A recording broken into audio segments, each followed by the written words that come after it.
Gotta scoot forward. What is up, everybody? My name is Jonathan, and today's video is going to be a little bit different because we are discussing why I'm getting rid of my Canon 1DX Mark III for the R5. Now, you're probably saying you've lost your mind, which you're right, but I've lost it a long time ago, so you're a little bit late to the party. But I am currently selling my 1DX Mark III, and I've already pre-ordered the R5. The 1DX Mark III is a great camera. It is a camera that you could probably drop off a 5-story building and it'd still survive. It's a brick of a camera. It's a beast of a camera. It just hits all the marks for a lot of people. Now, everything in it is amazing as well. You get the 4K, 4KD. You also get 4K D cropped, which if you had the Mark II, you know that everything in 4K was cropped. And so it's kind of a luxury to have everything in full view. Now, you also get 5.5K RAW, which is almost impossible. It is impossible to work with, especially on Adobe, because Adobe it's not able to recognize the files yet. I would have traded the 5.5K RAW just only to have 4K at 120 frames per second, because I do a lot of advertisement work. I do a lot of wedding shoots. And so the slow motion is very valuable to what I do. There's a lot of things in the R5 that you get that are already in the the 1DX Mark III, but you get it at a lower price point. I paid $6,500 for the 1DX Mark III, but it didn't stop there because I had to get a CF Express card. I had to get all the other things that came with the camera, and so I was looking probably primarily around $8,000 once everything was together. But the price point is $4,000 compared to $6,500, and you get almost everything in the R5 that you would get in the Mark III.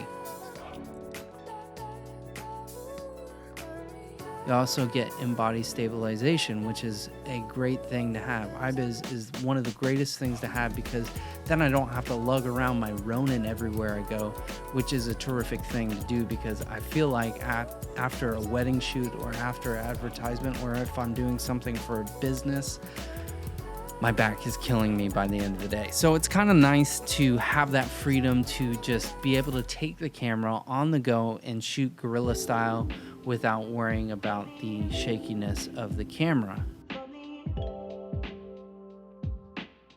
The one thing that I do like about the R5 that I love this feature more than anything is that you have autofocus tracking on the R5 from 23.97 frames per second all the way up to 120, I believe.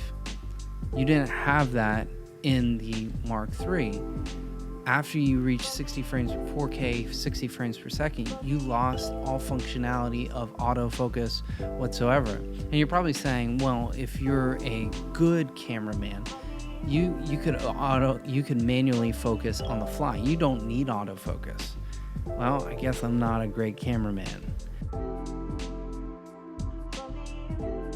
Now, for the people that are saying, wow, this camera overheats in 8K when it's 73 degrees outside and you can only use it for 15 minutes, man. Well, let me just say this. You know, if you're doing cinematography and 8K is valuable to you, you're not going to use this camera anyway. Why wouldn't you buy a red? Why wouldn't you buy the new red camera coming out? Like, this is probably not the camera for you.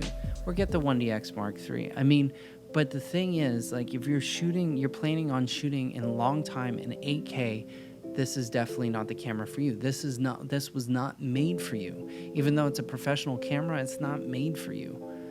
Now, a lot of people say, well, what about 4K 120 frames per second? You're not able to shoot too long on that either, or set, Canon representative came out and said you can't even set idle on that function because the camera will overheat. And I'll give you that. Maybe that is kind of a pain in the butt. But I can't imagine that I'm going to be using 4K 120 frames per second through an entire ceremony for a wedding, or during an entire advertisement for a company. Reason being is I'm not going to shoot the whole thing in slow motion. So most of the functionality that I need is 4K 23.97 frames per second.